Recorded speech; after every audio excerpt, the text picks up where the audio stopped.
Voy a pedirle que se ubique en la carta del apóstol Pablo a los Gálatas. A los Gálatas, ubíquese, abra su Biblia, Nuevo Testamento, el libro de Gálatas, capítulo 4, versículo 27. Y preste mucha atención, esté atento. Hoy, como le decía ahora, no endurezca su corazón ante la voz de Dios, porque algo Dios le va a hablar. Quizá hoy muchos no comprendan de manera precisa muchas cosas, pero le aseguro que Dios le va a hablar aún más de lo que hoy creo que Dios nos ha estado hablando. Amén. Capítulo 4, versículo 27 de Gálatas dice: porque está escrito, dice Pablo, está escrito, regocíjate, oh estéril, tú que no das a luz, prorrumpe en júbilo y clama, tú que no tienes dolores de parto, porque más son los hijos de la desolada que de la que tiene marido. Amén. Pablo reconoce, hermano, el actuar de Dios, tal como lo ve ahora en la nueva revelación de la salvación de Dios, que Él ha impartido en este sentido a los Gálatas. Hay un reconocimiento de parte de Pablo en el hecho de que Dios está actuando. Y cuando Pablo habla aquí, porque está escrito, nos remite a una escritura del Antiguo Testamento que está en el profeta Isaías, capítulo 54. Y aquí en mi Biblia, Isaías 54 tiene un título que dice: el amor eterno de Jehová hacia Israel. Israel fue el pueblo que Dios escogió inicialmente, ¿verdad? Pero yo siempre digo esto para que usted lo tenga en cuenta, porque alguien dirá: no, pues solamente a Israel. No, esto también nos involucra a nosotros de alguna manera en el plan de Dios. ¿Por qué se lo digo? Porque al fin y al cabo Israel no eran marcianos de Marte, ni de Júpiter, ni de Saturno. Israel eran hombres, así como usted y como yo, seres humanos caídos por el pecado, en una condición caída como usted y como yo. De modo que si estas palabras se escribieron de manera puntual en aquel tiempo hacia una nación, esto que hablaba el Señor a ellos estaba apuntando también al plan donde Dios, hermano, estaba pensando en la redención no solamente de israelitas, sino de todo aquel que no es israelita. Y eso nos incluye a usted y a mí, que somos colombianos, ¿verdad? Porque cuando Cristo venga, cuando Cristo vaya a juzgar a los hombres, va a juzgar a israelitas, cubanos, colombianos, brasileros, argentinos, chilenos. Él no va a hacer excepción de personas, ni de nacionalidad. Amén, amén. Así que Isaías, con el título El amor eterno de Jehová hacia Israel, este Isaías 54 se contrasta la Jerusalén de antes del exilio, Jerusalén antes de ir al exilio, a la cautividad, cuando todavía tenía un marido. Aquí el Señor está hablando, es como un lenguaje figurado, ¿verdad? Cuando todavía tenía un marido. ¿Y ese marido quién era? Era Dios. Cuando tenía un marido, lo que habla de su relación con Dios, la relación que Israel tenía con Dios antes del exilio. Y esto se contrasta, la Jerusalén antes del exilio, se contrasta con la Jerusalén en el exilio, en la cautividad. Usted sabe la historia, que Israel fue llevada, ¿no es cierto?, cautiva por otras naciones. Dios lo permitió, que fueran llevados cautivos por tanto tiempo, porque Dios había estado tratando con su pueblo y ellos pecaban y pecaban y pecaban, no prestaban atención a Dios, escuchaban la voz de Dios, como usted por ejemplo hoy está escuchando un mensaje de Dios, y ellos no prestaban atención, ellos seguían con su vida de desorden. Entonces, por decirlo de esta manera, Dios se cansó y entonces Dios permitió eso. De modo que hay un contraste aquí entre la Jerusalén antes del exilio con la Jerusalén en el exilio, que experimenta la ruptura de su relación con Dios, que es abandonada, que es desolada, porque Dios la abandonó, la desoló a sus enemigos, después de tanto tiempo y años insistir con ellos, ¿verdad? Que cambiaran sus caminos, y que tiene que reconocer que se ha hecho estéril. La Jerusalén de la que estamos hablando se ha hecho estéril. Por eso dice, regocíjate, oh estéril, dice el versículo 27. Pablo se está refiriendo a Jerusalén. Se ha hecho estéril y sin hijos. ¿Por qué? Porque sus hijos han sido llevados en cautiverio. La ciudad ha sido desolada, sitiada, y se llevaron a sus hijos cautivos. Entonces Jerusalén ha quedado en el exilio, ¿verdad? Sus hijos han sido llevados. Por eso dice, ha quedado estéril, sin hijos, porque todos son cautivos, son llevados al cautiverio. Hermano, el llamamiento a que se regocije Jerusalén, que se regocije, como dice en el versículo 27, remite entonces a la promesa de que Dios de nuevo le dará hijos a Jerusalén, que el pueblo regresará del exilio y que será más numerosa que en el pasado. Pablo reconoce en estas palabras de Isaías, en estas palabras, nuevamente una estructura de la obra de salvación de Dios en la historia de su pueblo. Y no solamente Israel, sino la iglesia, que es su verdadero pueblo, que está compuesto por israelitas y no israelitas. Porque no hay distinción entre griego, judío. Amén. Sino que Él viene por un solo pueblo y ese pueblo es la iglesia. De modo que Pablo está tomando, hermano, de la revelación que las escrituras antiguas, el Antiguo Testamento da, para traerlo a colación ahora a los Gálatas y de hecho a nosotros, del cual también somos partícipes de esa bendición. Somos los hijos, por decirlo de esta manera, adoptivos, añadidos a esa familia llamada la iglesia. Lo mismo que los Gálatas. Allí donde ya no lo esperan las personas, Él quiere dar vida y futuro a su manera. Escuche, donde ya no lo esperan las personas, donde muchas personas no están predispuestas, previstas, el Señor quiere aparecer en su vida, ¿verdad?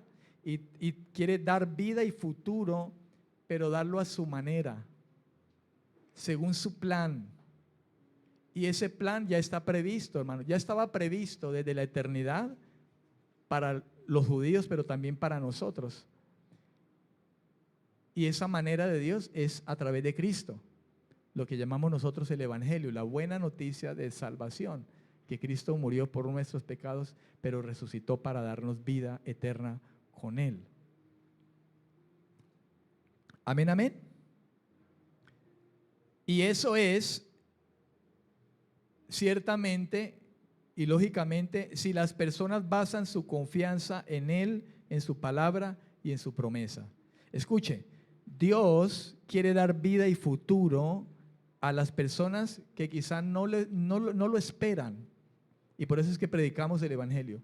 Quiere dar vida y futuro, un buen futuro con Él, pero a su manera, no a la manera de los hombres que creen que van a ser salvos o van a estar en el cielo porque son buenas personas, porque hacen buenas obras. No, no es la manera de Dios. Y de hecho, ninguno somos buena persona. El único bueno es Dios. Amén. Él lo quiere hacer, hermano, Pero hay, por decirlo de esta manera, hay una condición, digámoslo así. Y es si las personas basan su confianza en Él. Eso significa si tienen fe en el Evangelio. Si basan su confianza en su palabra, lo que yo estoy predicando hoy y todo el consejo de Dios que está aquí, y creen a esto que está aquí, y en sus promesas, que lógicamente están aquí, las promesas de Dios. Es a ese tipo de personas o clase de personas a las cuales Dios se está manifestando o se quiere manifestar. Muchos de esas personas somos nosotros ya aquí. Y si alguien aún no ha llegado, tiene la invitación, ¿verdad?, para que lo haga. Es lo que hacemos nosotros cuando allá afuera vamos y llevamos el mensaje del Evangelio, la invitación de que acércate a Dios porque te quiere salvar. Arrepiéntete y confía en Él plenamente, en lo que Él hizo y en sus promesas, que de hecho la Biblia dice que Dios no es hombre para mentir ni hijo de hombre para arrepentirse. Él promete y cumple. Amén. De modo que así fue como la ya estéril Sara, ¿verdad?, recibió el hijo de la promesa. Recuerde que la promesa viene de Sara y el pueblo de Israel viene de Sara. Jerusalén viene de Sara. Amén.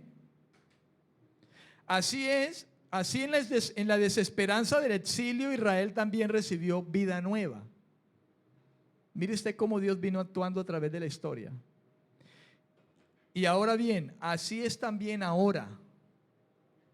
Para los Gálatas en su tiempo, pero para nosotros también hoy. Por la venida de Cristo, también, hermano, los Gálatas y nosotros que estamos hoy aquí, podemos convertirnos en hijos.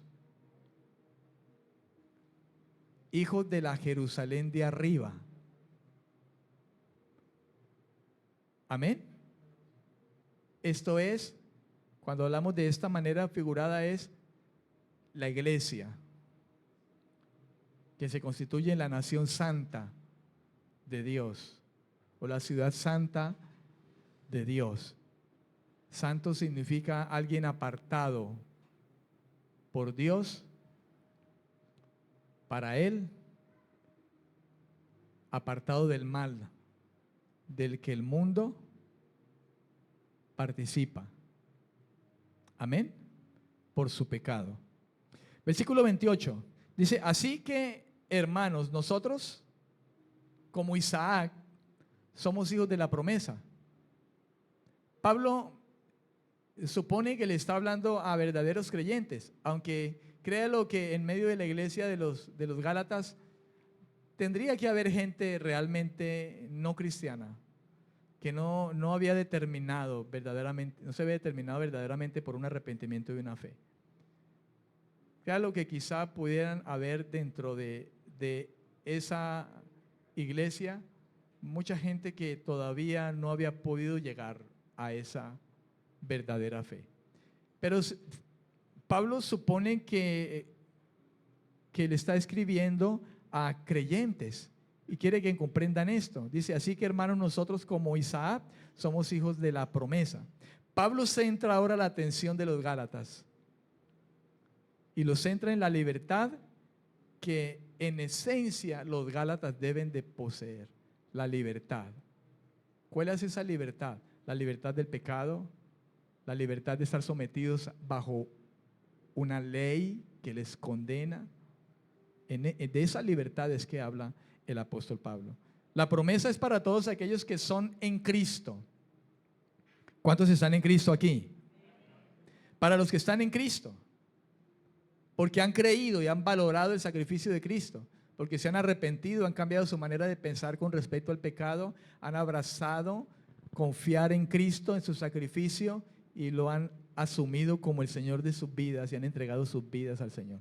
A esos son los que se refiere Pablo. La promesa es para todos aquellos que son en Cristo, de modo que aquí, hermano, y ahora es para usted y para mí si estamos en Cristo. realmente.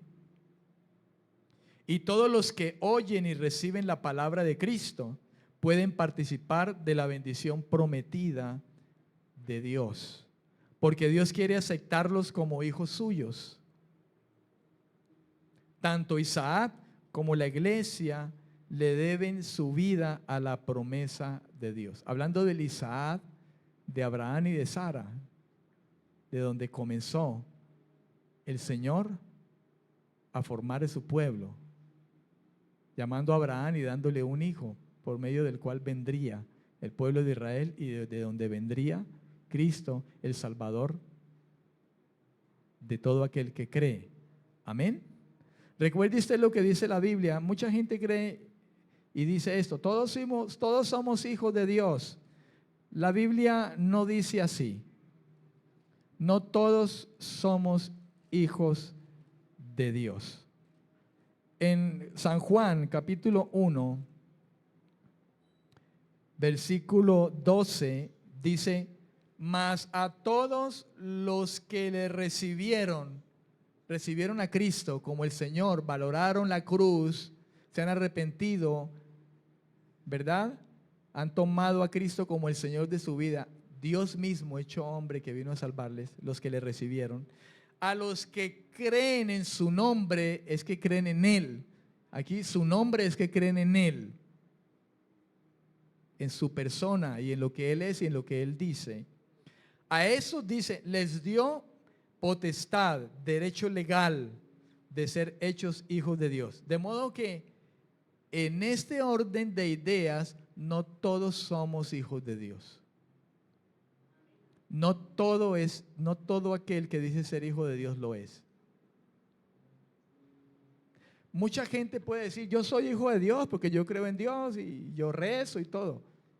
Pero si usted no ha creído firmemente, fielmente, se ha arrepentido de su pecado y reconoce la salvación que Dios obró a través de Cristo, usted no es hijo. Déjeme decirle, pero con mucho, hasta que usted verdaderamente no sea verificado por Dios. ¿Escuchó eso? No por el pastor, porque aquí pueden haber de pronto muchos que no son hijos. En este momento pueden haber iglesias grandísimas, mega iglesias donde se está predicando el evangelio, y le aseguro que allá hay muchos en esas mega iglesias que no son hijos. Hay muchas iglesias pequeñas como esta también, donde muchos de los que están sentados así escuchando un mensaje no son hijos todavía. Jesús dijo, estaban entre nosotros, pero no eran. Asegúrese, hermano, de ser verificado por Dios para que Dios lo pueda adoptar. ¿Y cuál es la verificación que Dios le hará a usted y me hace a mí? Es que Dios encuentre fe en tu corazón. Es que Dios encuentre en tu corazón verdadero arrepentimiento. Como cuando dijo Jesús, no todo el que me dice Señor, Señor entrará al reino de los cielos. Allá afuera hay mucha gente que dice, ay Señor, ayúdame. Ay Dios mío, ay Diosito, ayúdame.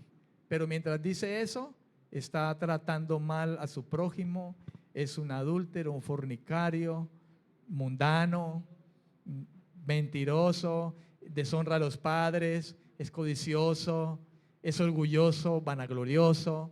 O sea, peca por doquier y dice que es hijo de Dios.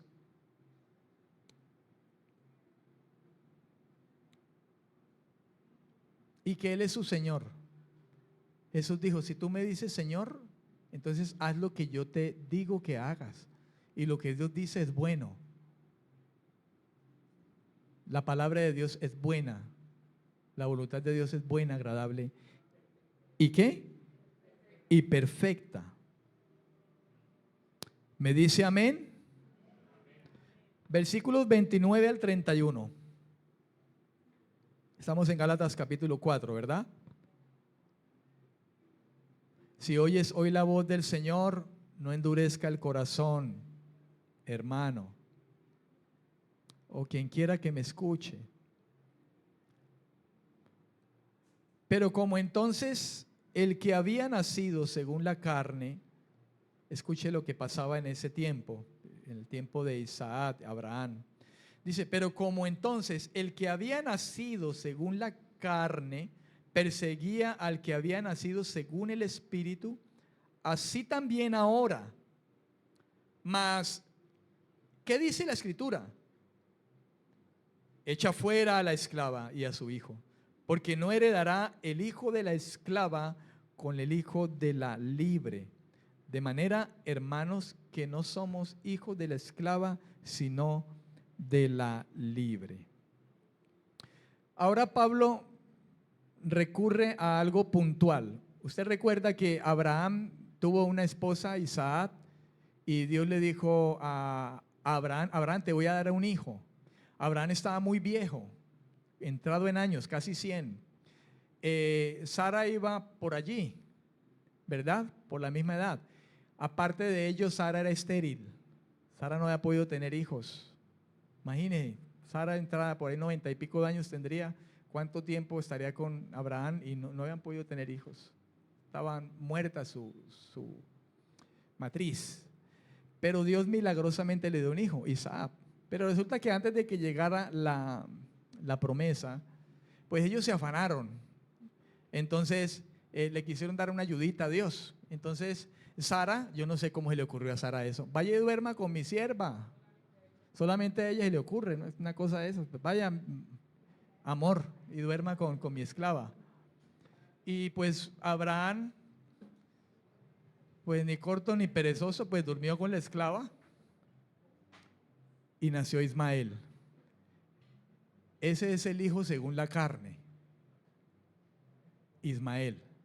Isaac, ¿verdad? Vino después, pasado un tiempo, y ese fue el hijo de la promesa, porque esto estaba siendo hecho a la manera de Dios, no a la manera como a ellos se les estaba ocurriendo, ¿verdad? Entonces es más o menos eso. Ahora bien, están los dos muchachos y el versículo 9 de Génesis 21 dice, y vio Sara que el hijo de Agar, la egipcia, el cual ésta le había dado a luz a Abraham, se burlaba de su hijo Isaac. O sea, había una contienda entre los muchachos, había una pelea y entonces peleaban hasta las dos damas, ¿verdad? Agar y con Sara. Y entonces ahí es donde dice, echa fuera la esclava. ¿Y sabe quién la mandó a echar fuera? El mismo Dios. Le dijo a Abraham, echa la esclava, sácala. Hermano, todo esto estaba dentro del plan de Dios, aún esas cosas que no estaban bien, esa discusión entre ellos, porque las cosas habían empezado mal. En aquel tiempo el hijo de la libre, o sea Isaac, el hijo de la libre, Sara, tuvo que resistirse contra el que había sido engendrado y vivía según la carne, o sea Ismael, el hijo de la sierva de ella. Y así es también ahora, hermano. Así ocurre también ahora. Traiga esto a lo espiritual, espiritualmente hablando. Esto fue literal, pero esto ha traído un trasfondo. Ese trasfondo de ahora, hermano, se manifiesta en lo espiritual en nosotros. En el caso de Ismael hacia Isaac, posiblemente se trataba de una conducta contenciosa. Dice que el hijo de Agar, Ismael, se burlaba de Isaac, el hijo de Abraham con Sara. De modo que pudiéramos hablar que se trataba de alguna conducta contenciosa. Pablo reconoce, hermano, lo mismo en el caso de la persecución que los gálatas ahora enfrentan con los falsos maestros. O sea, con los que no son hijos de verdad y que dicen ser de Dios y apóstoles y maestros de Dios, pero no lo son. Ellos viven según la carne.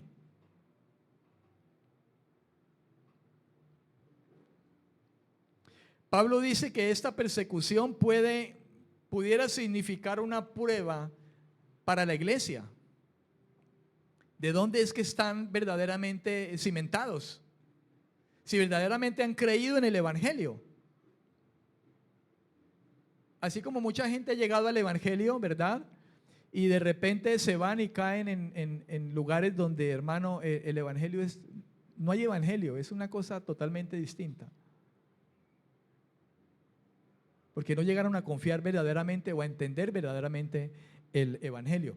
Algo que lo estaba pasando a los Gálatas, dice Pablo que claramente había sido presentado el Evangelio a Cristo crucificado y lo que significa eso. Y aún así ellos, oyendo claramente el mensaje de los Gálatas, ahora estaban en otro cuento. Ahora estaban buscando, hablemos por ejemplo de que en ese tiempo existiera el horóscopo, entonces ellos estaban detrás del horóscopo, ellos estaban detrás de circuncidarse, de ceremonias y confiar en su propia prudencia, en su propia manera de agradar a Dios y alcanzar la vida eterna.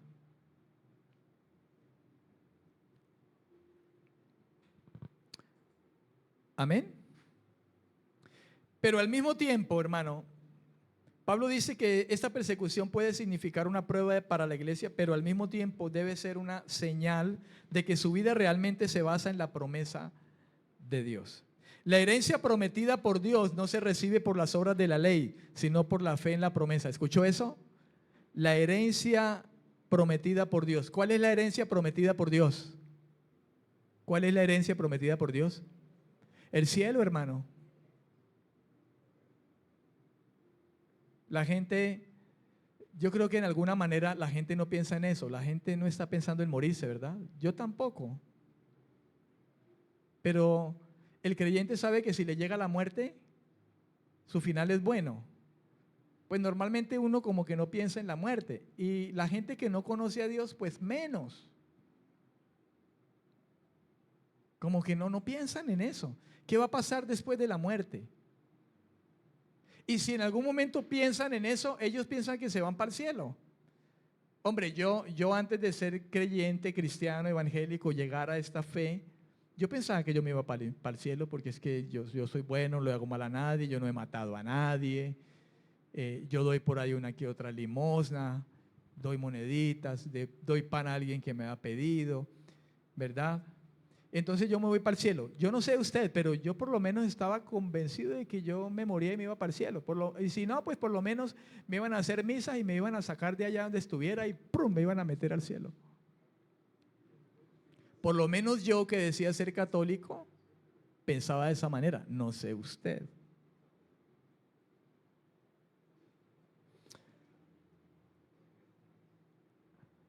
La herencia prometida por Dios no se recibe por ninguna obra que nosotros hagamos.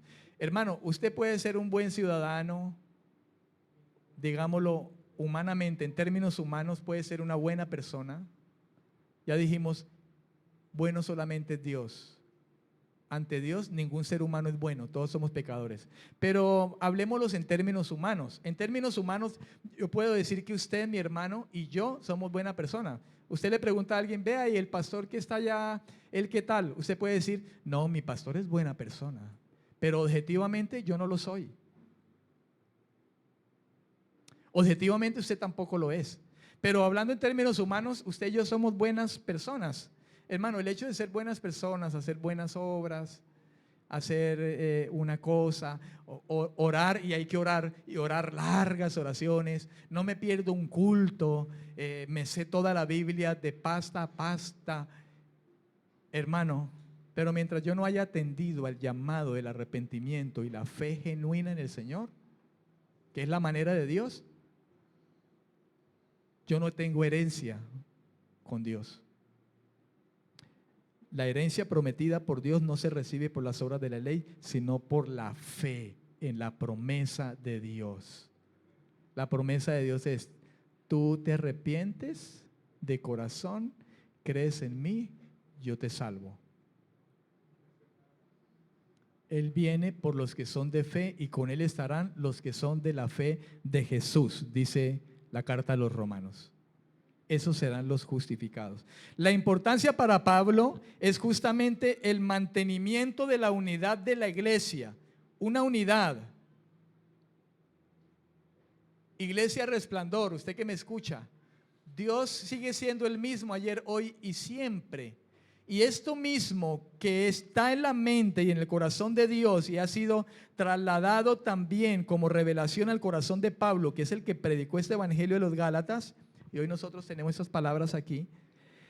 Hermano, Dios sigue pensando y es la voluntad de Dios que nosotros vivamos en una unidad de doctrina, una unidad de conocimiento, una unidad en la que pensemos igual todos según los pensamientos de Dios y no como a mí me parezca pensar. Una unidad en que estemos de acuerdo en obedecer los principios de Dios, una unidad en la que todos sabemos que tenemos que perdonar, que tenemos que estar en paz los unos con los otros. Una unidad en la que sabemos que tenemos que aún, hermano, tener paciencia los unos a los otros. Una unidad en la que cada uno sea responsable de que tiene que cambiar y permitirse ser cambiado por la palabra que está escuchando y por el Espíritu de Dios que está en usted y le redarguye. Si usted está viviendo de manera distinta como Dios quiere que usted viva. No para ganar su salvación, porque si usted tiene claro la fe y su vida es una vida que se ha arrepentido y se ha apartado de pecar, usted es salvo si Dios ha verificado su corazón. No, más bien para que usted viva la vida que Dios quiere que usted viva aquí, una vida en la que usted le agrade. Amén. Y vivamos como Jesús vivió, dándonos ejemplo. ¿Dicen amén? Entonces lo importante para Pablo es justamente el mantenimiento de la unidad de la iglesia y algo principal aquí, hermano, es la parte doctrinal, la enseñanza, el evangelio verdadero. Eso es importantísimo. Era la situación de Gálatas y es la situación de nosotros también hoy. Hermano, porque yo no me estoy predicando a mí mismo. Yo no le estoy predicando a usted aquí a Lutero o a Calvino. Yo no le estoy predicando a usted nada de eso. Yo le estoy predicando a usted a Cristo. Yo no le estoy predicando a usted ni al mismo Pablo, porque Pablo no se predicó. Pablo predicó a Cristo. ¿Comprende, mi estimado hermano? Como en una especie de conclusión general, Pablo resalta a los Gálatas que no están más en la esclavitud y la servidumbre a la ley y a sus exigencias para poder alcanzar la vida prometida. Esto no puede ni debe tener cabida en la iglesia. ¿Qué no puede ni debe tener cabida en la iglesia? ¿Qué es lo que no puede ni debe tener cabida en la iglesia? Pues el creer nosotros que por cumplir la ley o por las buenas obras nosotros podemos alcanzar la vida prometida. La ley de Dios es buena y de hecho debemos de caminar en ella. Pero el que tengamos que cumplir la ley para poder ser salvos es imposible. Hay personas que profesan que para ser salvo tengo que creer en Cristo, más los mandamientos de Dios, más los mandamientos de la iglesia y más obras. Y no es así, basta Cristo. Y si estamos en Cristo, Cristo nos capacita para que nosotros podamos en alguna manera, hermano, cumplir con sus mandamientos. Vuelvo y digo, mandamientos no para salvación, sino porque Dios demanda una vida moral buena. Si hemos llegado al evangelio, la ley dice, no robes, ya no robes más. No mientas, no seas codicioso. Honra a tu papá y a tu mamá. No tomes el nombre de Dios a la ligera para mentir, para justificarte. Respeta porque el nombre de Dios es santo. No te inventes un Dios a tu manera. ¿Sabe que ya hay mucha gente que se inventa a Dios? Dice, yo creo en Dios, pero Dios es amor, no, Dios no me va a castigar, Dios es buenísimo. Entonces se inventan un Dios en la cabeza distinto al que está en la Biblia, porque el Dios que está en la Biblia es bueno y es misericordioso, pero es un Dios que no te va a alcahuetear el pecado. Entonces, en ese sentido, estamos infringiendo la ley que dice, no pongas dioses ajenos delante de ti. Amén. Dice, al contrario, somos hijos de la libre y tenemos que vivir solamente en base en la promesa de Dios venida a nosotros en Cristo, quien nos redimió.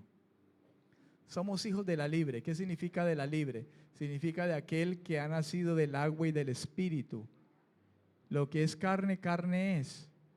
No, somos hijos, ¿verdad? Según la promesa de Dios, de que Él traería hijos con Él, adoptaría hijos nacidos de la fe en la palabra del Señor. Por eso dice, nosotros somos hijos de la libre, trayendo esa relación de lo que viene hablando con Sara acerca de Isaac, de donde viene Cristo, ¿verdad? Y por medio del cual somos involucrados nosotros como hijos de Dios por medio de la fe, según San Juan capítulo 1, versículo 12. Ok, si usted está escribiendo, hermano, escriba ahora la parte, creo que es la parte número 4, donde dice prácticamente, parte número 4 creo que es, dice prácticamente.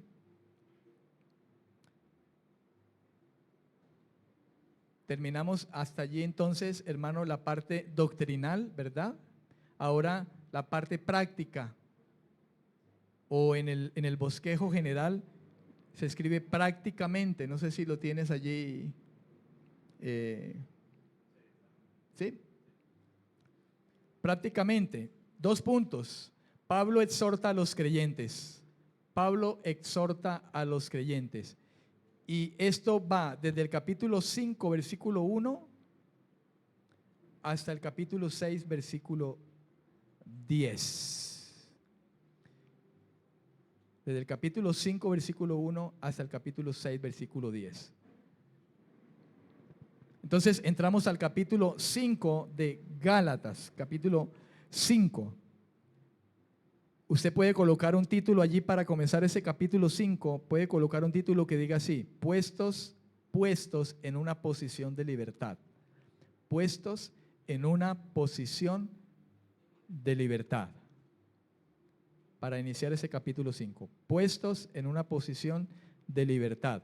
Y eso lo vamos a tratar desde el versículo 1 al versículo 12. Versículo 1 al versículo 12.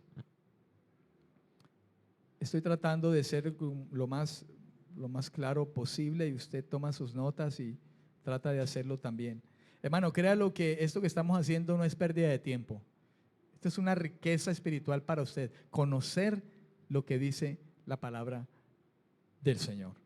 Versículo 1 dice, estad pues firmes en la libertad con que Cristo nos hizo libres y no estéis otra vez sujetos al yugo de esclavitud. En términos rápidos y sencillos están diciéndole, mire, ustedes han creído en Cristo, no vuelvan otra vez a pretender creer que se van a salvar a su propio modo, buscando cumplir la ley, porque no lo van a hacer. No vuelvan otra vez a lo mismo antes de que Cristo viniera y se manifestara a sus vidas, creyendo que porque ustedes son buenas personas se van a salvar, porque hacen buenas obras se van a salvar. Porque ustedes realizan ceremonias, ustedes se van a salvar. Eso es como la persona que de pronto, hablemos de pronto de lo más conocido aquí de manera directa para nosotros, ¿verdad? Hablemos de la Semana Santa. Llega la Semana Santa y la gente cree que por no comer carne y comer pescado ya está bien con Dios. Y por ir y prender unas velas, hermano, o subir a la loma allá y pagar una penitencia, entonces ya.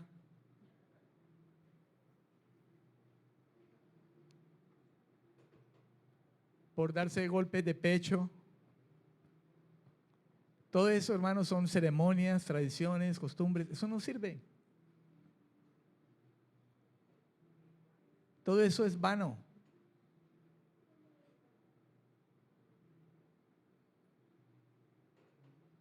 Por lo menos eso no lo enseña la Biblia. No somos salvos por ninguna obra que hagamos. Ni porque entregues tu mismo cuerpo para sacrificio. Te laceres, como mucha gente se lacera. Dios no se va, hermano, a mover por eso.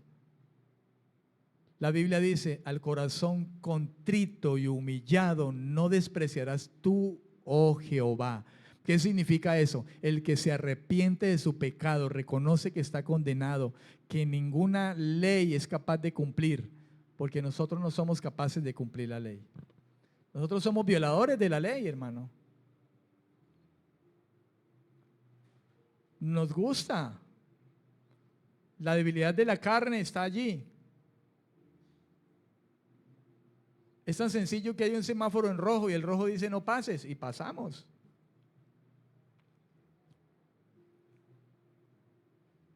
Hay un dicho, mal dicho, que dice la ley se hizo para violarla. Y es que eso es lo que hace el pecado en el pecador. Violar la ley de Dios. De modo que no podemos ser salvos por eso. Por eso Pablo dice, hermanos, estén firmes en la libertad con que Cristo nos hizo libres. Porque en San Juan capítulo 8 Jesús dijo que el que cree en el Hijo de Dios es libertado del pecado. El que practica el pecado es esclavo del pecado. Pero si el Hijo de Dios les liberta, serán verdaderamente libres. ¿Y cómo es esa libertad, hermano? Pues esa libertad la compró el Señor a precio de su propia vida, el derramamiento de su propia sangre. Él pagó el precio por nosotros. Y esa libertad la tenemos por medio de Él, cuando asumimos eso en Él y solamente eso. Cristo nos ha liberado de este yugo por su venida en la carne y sufriendo la muerte para reconciliación. Sufriendo la muerte, hermano, para reconciliar con Dios a todo aquel que cree. Porque por causa del pecado, el ser humano, hermano, se ha constituido en enemigo de Dios. En Gálatas capítulo 3, versículo 13, usted recordará dos capítulos atrás. Gálatas 3:13 dice, Cristo nos redimió de la maldición de la ley, hecho por nosotros maldición, porque escrito está, maldito el que es colgado en un madero. De modo que Cristo fue colgado en un madero y se hizo maldito por nosotros. Como si Él hubiese infringido la ley, hubiese sido pecador cuando Él no lo fue. Nosotros sí. Pero la bondad de Dios está en el hecho de que castigó a su propio Hijo como si fuera un pecador, echó la culpa sobre Él, ¿verdad? En lugar de ser nosotros. Pero Cristo no se quedó en la tumba, Él se levantó de entre los muertos, el pecado no tuvo poder sobre Él. El poder de la ley es el pecado.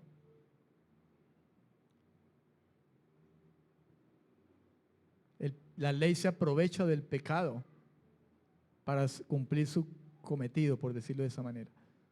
Porque la ley dice, el que haga estas cosas vivirá por ellas. ¿Y quién hace esas cosas de la ley realmente?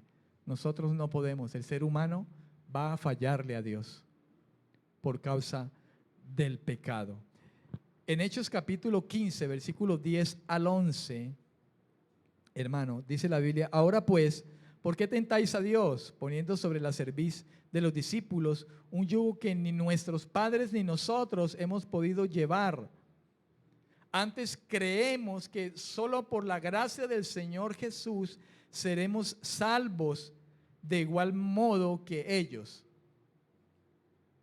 En la Nueva Traducción Viviente, ese mismo versículo, Hechos 15 del 10 al 11, dice: entonces, ¿por qué ahora desafían a Dios al poner cargas sobre los creyentes gentiles con un yugo que ni nosotros ni nuestros antepasados pudimos llevar? Nosotros creemos que todos somos salvos de la misma manera, por la gracia no merecida que proviene del Señor Jesús. Pablo está diciendo a los judíos que habían creído en Cristo, pero pretendían añadirle a la fe en Cristo el cumplimiento de la ley y de ceremonias, le está diciendo: ¿por qué hacen eso? Si ustedes bien saben, y yo también sé, que nosotros no somos capaces con el cumplimiento de la ley. La ley es un yugo que fue puesto sobre nosotros.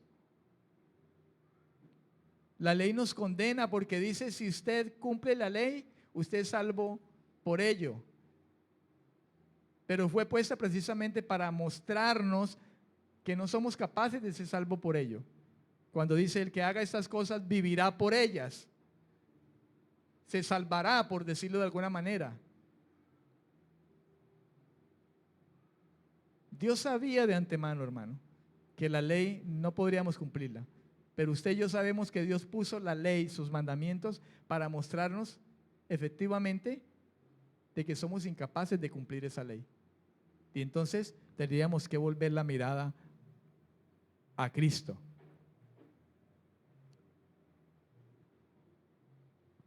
Hay mucha gente hoy en día, creyentes, hermano, que no tienen claro el evangelio y creen ser salvos por sus propias obras. Algunos han podido caer en algún pecado y los demás hermanos lo condenan y lo echan al infierno ya porque falló.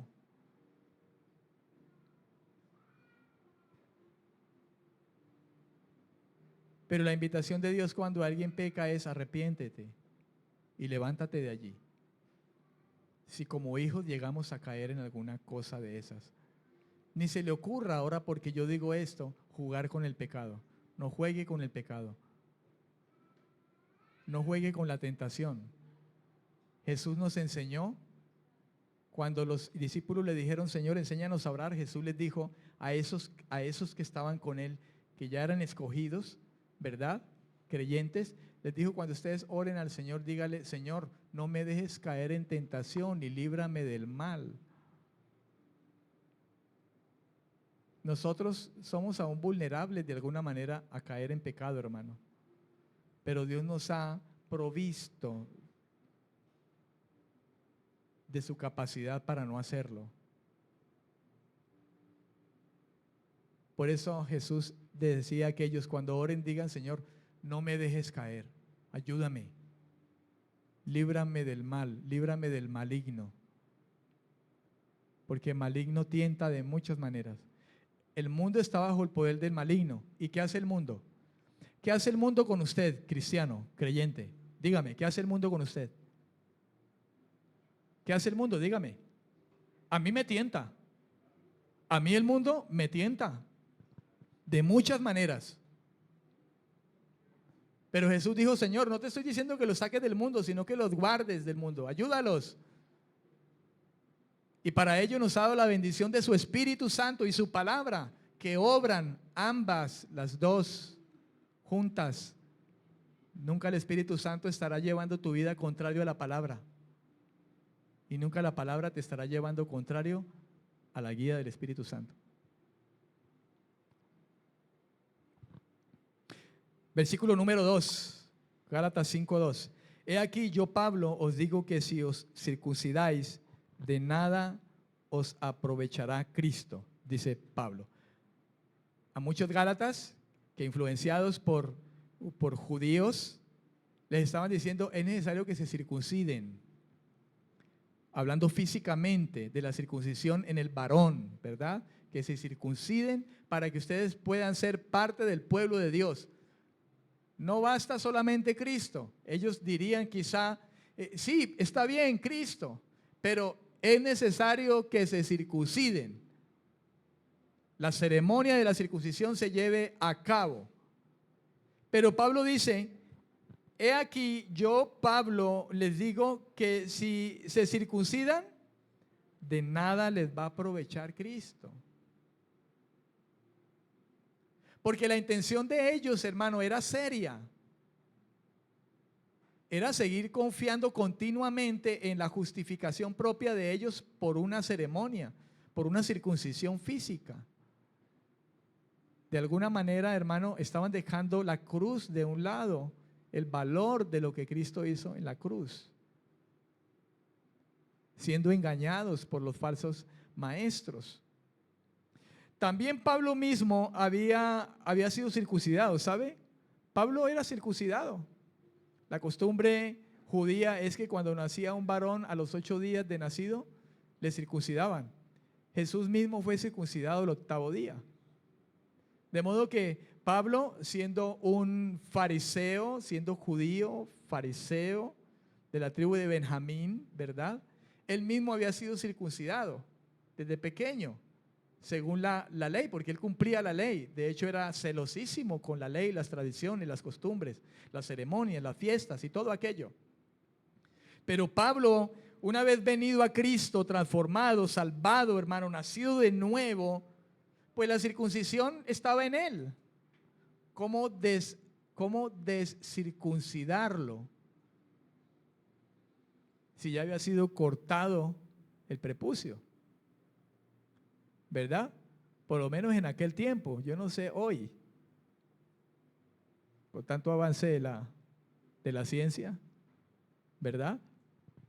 Pero entonces Pablo dice que él mismo estaba circuncidado. Lo que el apóstol Pablo condena en realidad, hermano, no es el hecho de la circuncisión como tal. De hecho, la circuncisión es algo que hoy en día, a muchos hombres se les suele hacer. A veces niños pequeños se lo hacen, no por una costumbre, una tradición, no por lo que ellos en principio el Señor Jesús les mandó a hacer, y eso era señal de algo que ahora lo vamos a ver, ¿verdad?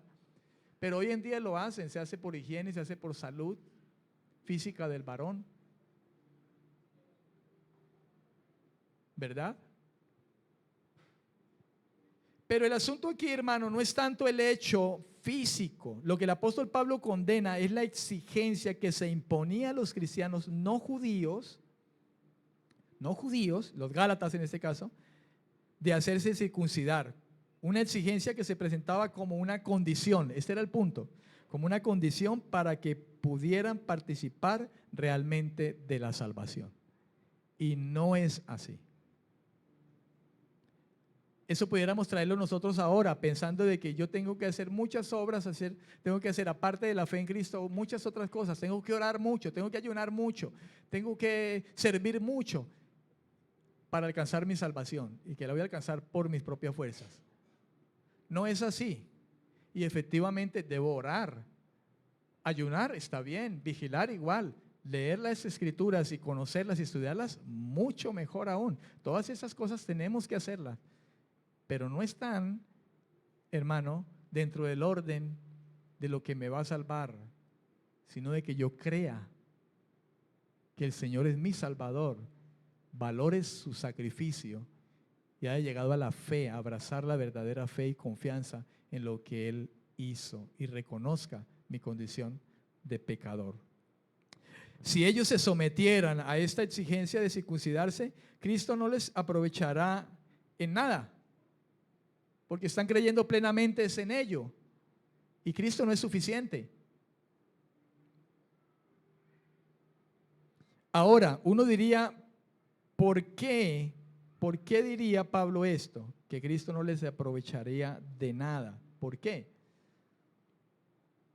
Porque estarían demostrando que creen tener que contribuir ellos mismos en su salvación, y no estarían adoptando una actitud de total dependencia de la gracia de Dios en Jesucristo. Ahora bien, veremos el versículo 3, dice, y otra vez, Pablo les dice en el versículo 2, he aquí yo, Pablo, os digo que si os circuncidáis, de nada aprovechará. Cristo.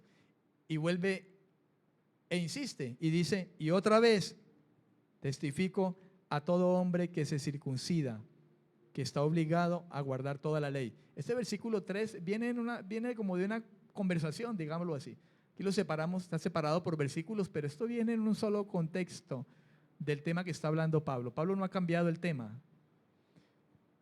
De modo que en este versículo 3, cuando Pablo dice, y otra vez testifico a todo hombre que se circuncida, que estaría obligado a guardar toda la ley. El testimonio de Pablo entonces aquí pone a los Gálatas, y también nos pondría quizá nosotros, si tenemos esos mismos pensamientos, en una disyuntiva o en un dilema. Y es el siguiente: o bien creemos que Dios en efecto lo ha confinado todo bajo el pecado y que solamente podemos vivir por su gracia, si confiamos en su promesa de salvación, así como dice Gálatas 3:22, que dice, mas la Escritura lo encerró todo bajo pecado, para que la promesa que es por la fe en Jesucristo fuera dada a los creyentes. O la otra parte del dilema: o bien creemos que nosotros mismos podemos alcanzar la justicia. Una de dos: o creemos que la salvación viene de Dios a través de Cristo por medio de la fe, o bien creemos que nosotros mismos podemos alcanzar la justicia de Dios. La intención de los falsos maestros, hermano, en sí era precisamente eso: pretender alcanzar el favor salvífico de Dios a través de cumplir la ley. Y eso se lo estaban enseñando a los Gálatas. Y esto es lógicamente imposible. Es imposible. De modo que en esa misma línea, Pablo vuelve a decir aquí en el versículo 4, relacionado con lo que viene diciendo en esos últimos dos versículos. Versículo 4 dice, de Cristo os desligasteis, los que por la ley os justificáis, de la gracia habéis caído.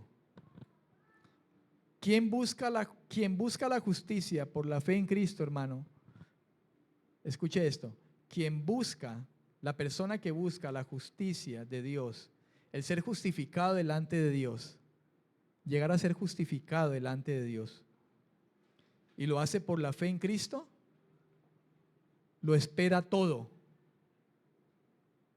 en Cristo y de Cristo. Y lo espera todo y como suficiente de la gracia de Dios, o sea, del regalo de Dios. No tiene que añadirle nada.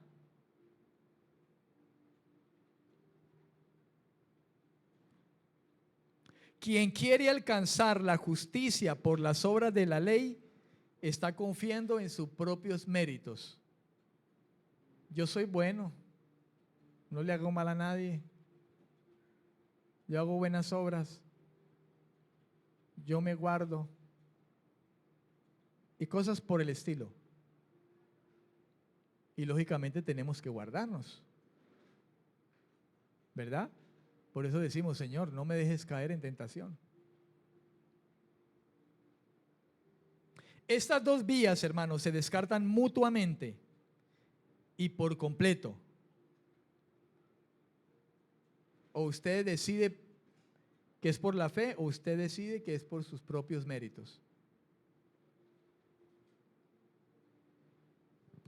Si se impone la circuncisión como una exigencia legal, escuche porque esta palabra es clave, una exigencia legal. Ellos estaban exponiendo esto como algo legal, mandado por la ley. Y si de esa manera se impone la circuncisión como una exigencia legal, una condición para una vida justificada ante Dios, entonces se niega el significado universal de la obra de Cristo. Quien quiere justificarse por esta vía, de hecho, se enajena de la gracia de Cristo. Y note que la intención de los judíos era seria. Lo que ellos están pretendiendo, hermano, lo expresan en un intento continuo de su vida religiosa, por decirlo así, o su vida devota hacia Dios. Ellos están pensando en esto, hermano, en un tiempo presente que expresa un intento continuo de que así sea.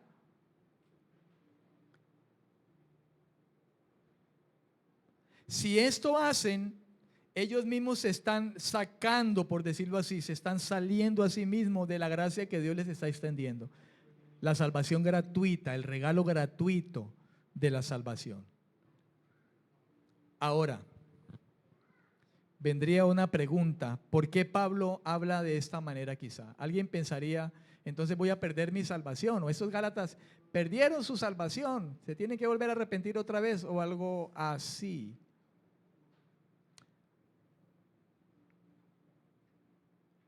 Escúcheme. Pudiera ocurrir que en medio de los Gálatas hubiera gente que no había llegado a la verdadera fe. Que no habían llegado a la verdadera fe. Porque alguien que insista, hermano, en tomar esta vía, escuche, insista e insista en tomar esta vía de las obras y no aceptar el sacrificio de Cristo, no arrepentirse, llegar a la fe, es alguien que de hecho quizá no ha creído en el Evangelio verdaderamente. Y por ende seguirá viviendo en una vida continua y práctica de pecado, pues no le será concedida de parte de Dios la justificación, ni la dádiva del Espíritu Santo como una garantía de salvación, y el Espíritu Santo como un agente de una vida que se aparta cada vez más de pecar contra Dios. ¿Escuchó eso?